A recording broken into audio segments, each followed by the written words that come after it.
Lump sum के लिए best mutual fund 2025 कौन से हैं? फ्लेक्सी कैप क्या होता है? क्या फ्लेक्सी और मल्टी कैप में फर्क है? वो कौन से म्यूचुअल फंड हैं जो आपको ग्रेट रिजल्ट्स दे सकते हैं? लमसम कैसे करें?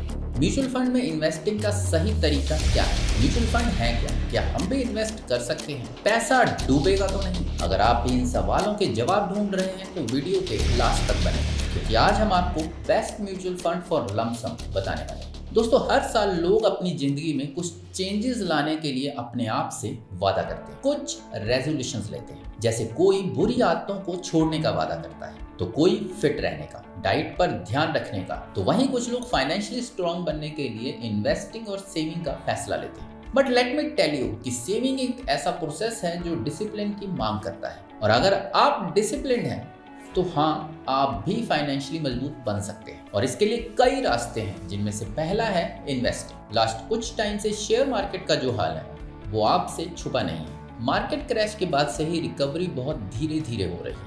स्मॉल कैप से लेकर लार्ज कैप और मिड कैप इंडेक्स में भी रिटर्न कुछ ज्यादा नहीं मिल रहे। लार्ज और मिड कैप में 7 से 8% का रिटर्न मिला है, जबकि स्मॉल कैप में तो नेगेटिव रिटर्न तक देखने को मिला है। लेकिन लास्ट एक महीने से मार्केट में थोड़ा सा सुधार हमें देखने को मिल रहा है, क्योंकि फॉरेन इन्वेस्टर एक बार फिर खरीदारी कर रहे हैं, शेयर्स खरीद रहे हैं, जिस वजह से पॉजिटिव रिव्यू देखने को मिल रहा है। इसलिए अगर आपने पिछले 7 से 8 महीने में एक बार भी लमसम नहीं किया, तो ये परफेक्ट टाइम है लमसम अमाउंट इन्वेस्ट करने का, स्पेशली म्यूचुअल फंड। लेकिन किस म्यूचुअल फंड में करना चाहिए, कैटेगरी वाइज कहाँ करना चाहिए? अगर ये सोच रहे हैं तो चलिए जवाब हम दिए देते हैं। सबसे पहले बात करते हैं लार्ज कैप कैटेगरी। अगर आप लार्ज कैप में एक्टिव म्यूचुअल फंड में इन्वेस्ट करने का प्लान बना रहे हैं, तो बता दूं कि इसमें कोई फायदा नहीं होने वाला है, क्योंकि रिटर्न उतना ज्यादा हाई नहीं है। अगर कभी बढ़ भी जाता है तो मुश्किल से 2 से 3% का रिटर्न ही देखने को मिल रहा है। इसलिए लार्ज कैप में हमारी सलाह है कि आप इंडेक्स फंड पकड़िए,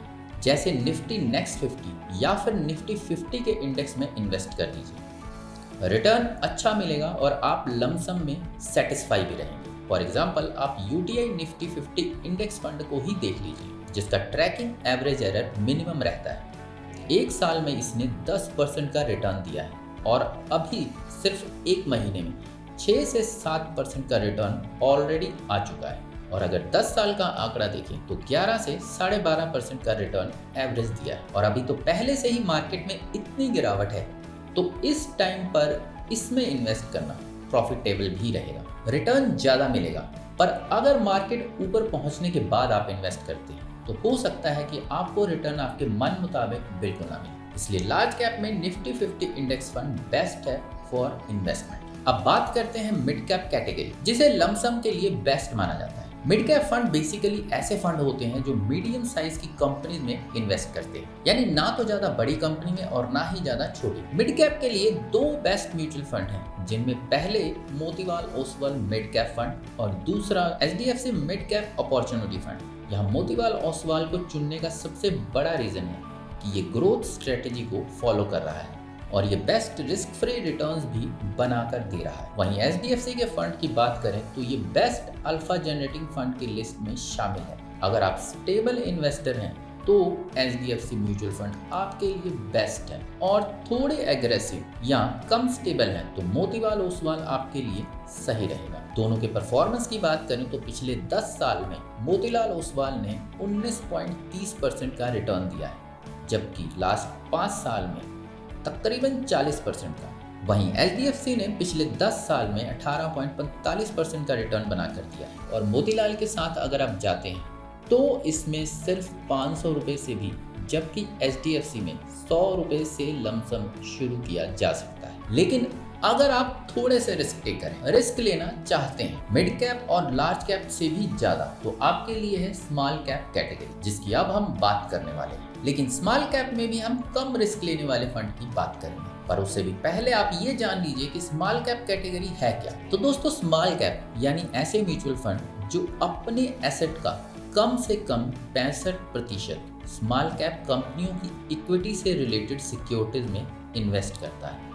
और इस कैटेगरी में हमारे हिसाब से सबसे बेस्ट ऑप्शन इस टाइम पर है एक्सिस स्मॉल कैप फंड। हो सकता है कि आप में से बहुत सारे लोग एक्सिस के साथ ना जाना चाहें, क्योंकि जब मार्केट ने सुपर लेवल की तेजी दी थी तब भी ये फंड उतना ऊपर नहीं गया था। और अगर इसके एवरेज रिटर्न परसेंटेज को देख लिया जाए तो लास्ट 6 मंथ ही नहीं, पूरे साल, इवन पिछले 1 महीने से भी ये बेस्ट परफॉर्मिंग फंड रहा है और डे बाय डे बेहतर कर रहा है। इसलिए अगर आप रिस्क लेना चाहते हैं पर हाई रिस्क के साथ नहीं जाना है तो एक्सिस परफेक्ट है। इसका एक्सपेंस रेशियो भी 0.59% है। अब कुछ लोग हो सकता है कि फ्लेक्सी कैप फंड में भी इन्वेस्ट करना चाह रहे हैं, तो उनके लिए भी हम 2 best performing fund flexi cap से लेकर आए। First one is Parag Parikh flexi cap fund और दूसरा है HDFC फ्लेक्सी कैप। जिन्हें नहीं पता उन्हें बता दें कि फ्लेक्सी कैप एक ऐसा फंड होता है जिसमें फंड मैनेजर को ये आज़ादी दी जाती है कि वो लार्ज कैप, मिड कैप और स्मॉल कैप कंपनियों में इन्वेस्ट कर सकता है। यानी आप मार्केट की स्थिति के हिसाब से उसमें इन्वेस्ट कर सकते हैं।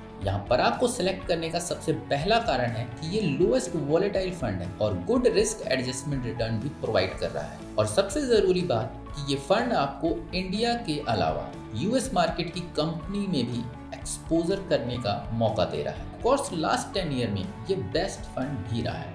इसी तरह HDFC दूसरा बेस्ट अल्फा जनरेटिंग फंड है। पराग पारिक में लमसम इन्वेस्टमेंट 1000 रुपए से शुरू कर सकते हैं, जबकि HDFC में सिर्फ 100 रुपए से। Next one is multi cap fund. Multi cap भी कुछ फ्लेक्सी कैप के जैसा ही होता है, लेकिन यहाँ मार्केट कैप के अकॉर्डिंग 25% की मैक्सिमम लिमिट होती है। कैटेगरी में टॉप मोस्ट प्रॉफिटेबल फंड की बात करें तो उसमें Nipo India multi cap fund सबसे सही है, क्योंकि इसमें स्टेबल फंड मैनेजर्स देखने को मिले हैं और ये बाय एंड होल्ड स्ट्रेटेजी को फॉलो करता है जो एक्चुअल में अच्छा खासा प्रॉफिट करवा सकती है। इसके अलावा निपो ने पिछले 1 साल में तकरीबन 10%, जबकि पिछले 10 साल में 15.47% का रिटर्न दिया है। लेकिन दोस्तों, किसी भी म्यूचुअल फंड में इन्वेस्ट करने से पहले इन्वेस्टमेंट का सही तरीका समझ लीजिए, क्योंकि जब तक आपके पास सही तरीका नहीं होगा, सही स्ट्रेटेजी आप यूज नहीं करेंगे, तब तक आपकी इन्वेस्टमेंट का कोई मतलब नहीं है। असल में म्यूचुअल फंड में इन्वेस्ट करने का मतलब होता है शेयर मार्केट में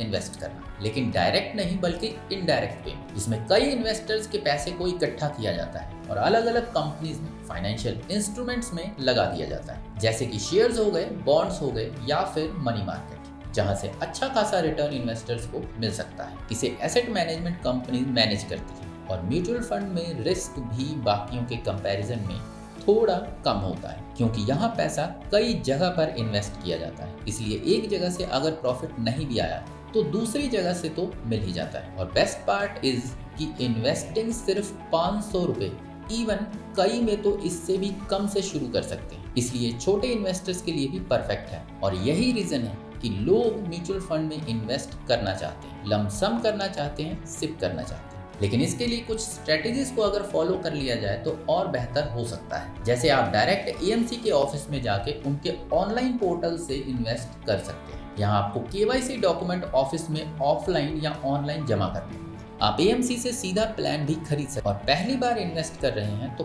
कोशिश करें कि किसी एक्सपर्ट की सलाह लें, क्योंकि बिना नॉलेज के प्रॉफिट की जगह नुकसान भी उठाना पड़ सकता है। इसलिए सेबी के किसी इन्वेस्टर सलाहकार की सलाह लें। इसके लिए आप रिया को भी जरिया बना सकते हैं। लेकिन एक बार फिर कहेंगे कि इन्वेस्टमेंट के लिए चाहे जो भी जरिया अपनाएं, पर उससे पहले म्यूचुअल फंड, इसके रिस्क और दूसरे फैक्टर्स के बारे में जानकारी जरूर हासिल करें। और हो सके तो किसी एक्सपर्ट को पहले नोटिस करें, उससे चीजों को समझें, अपना कोई मेंटर बनाएं, तब इन्वेस्ट करें। उम्मीद है आपको आज की वीडियो पसंद आई होगी। अगर हाँ तो इसे लाइक शेयर करके चैनल को सब्सक्राइब कर लें और बेल आइकन दबाना बिल्कुल ना भूलें। मिलता हूँ अगली वीडियो में एक नए टॉपिक के साथ। तब तक के लिए नमस्कार।